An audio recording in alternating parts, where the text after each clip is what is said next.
महापुरुषों बड़े प्यार से कहिए धन निरंकार जी। महापुरुषों, आलोक कुमार बहुत ही ऊंचे विचारों वाला व्यक्ति था। सेवा, सुमिरन, सत्संग उसके जीवन के श्रृंगार थे और आधार भी। नाम की कमाई उसका ध्येय था। सत्य के मार्ग पर चलते हुए नेक कमाई करके अपने बाल बच्चों का पेट पालता था। सारा दिन मेहनत मजदूरी करके जो कुछ वह कमाता, उसी में से कुछ सतगुरु की सेवा में लगाता और कुछ गृहस्थ को चलाने में। जितना समय उसके पास होता, गुरु महाराज के चरणों में गुजार देता। संतों की सेवा वह जी जान से करता। गुरु जी भी उसके सच्चे और सुच्चे जीवन से बहुत प्रसन्न थे।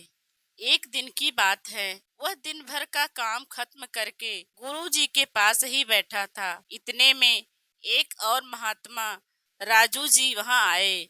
गुरु जी को नमस्कार की और विनम्र विनती की, सच्चे बादशाह, कल हमारे बेटे का जन्मदिन है। आप स्वयं पधार कर हमारे परिवार को और हमारे बेटे को आशीर्वाद देने की कृपा करें। गुरुजी अगले दिन कुछ व्यस्त थे। उन्होंने एकदम फरमाया, भाई साहब, मेरे पास तो समय नहीं होगा। यह महात्मा ही आपके घर पहुंच जाएंगे। गुरुजी ने पास बैठे आलोक जी की ओर इशारा करते हुए कहा। वह महात्मा वहां से चले गए।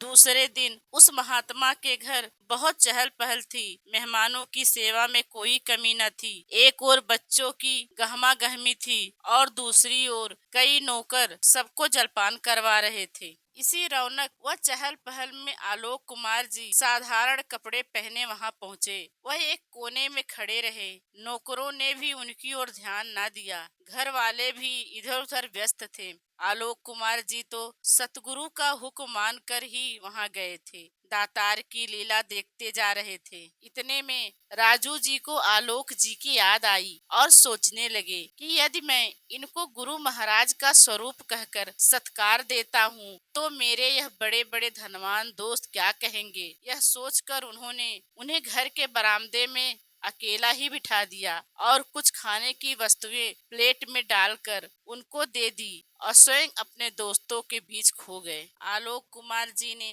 दातार का हुक्म समझकर खाद्य पदार्थ स्वीकार किए और बाहर से ही वापस चल दिए।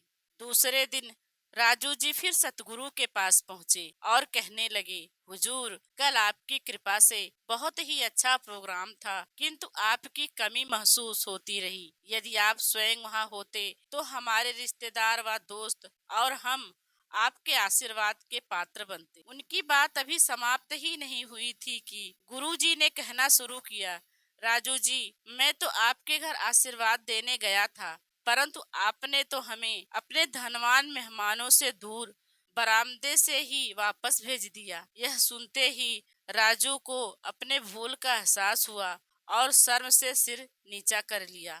महाराज के शब्द उसके कानों में गूंजने लगे, जो उन्होंने पहले ही दिन अपने प्रवचन में कहे थे। संत जनों, हर गुरसिक में मेरा ही रूप है। इनकी सेवा सत्कार करके आप जो कुछ भी आशीर्वाद लेना चाहते हो ले सकते हो। राजू जी घर को लौटते समय सोचने लगे, काश हमें मालूम होता कि आलोक जी के रूप में सतगुरु स्वयं पधारे हैं तो हम उनके कपड़ों को नहीं, उनके असली स्वरूप को पहचान पाते। मेरे कृपालु सतगुरु तो मेरे जैसे नाचीज इंसान को सदैव आशीर्वाद देते ही रहते हैं, किंतु हमें ही इनका आशीर्वाद व रहमत लेनी नहीं आती। मेरे रिश्तेदारों ने, दोस्तों ने मेरे बच्चे को जो तोहफे दिए हैं वह तो कुछ दिनों में पुराने हो जाएंगे, टूट भी जाएंगे, लेकिन यदि मैं बच्चे को आलोक जी से गुरु जी का आशीर्वाद दिलाता तो उसकी तकदीर बदल जाती। आशीर्वाद तो वह पूंजी है जो कभी खर्च करने से कम नहीं होती।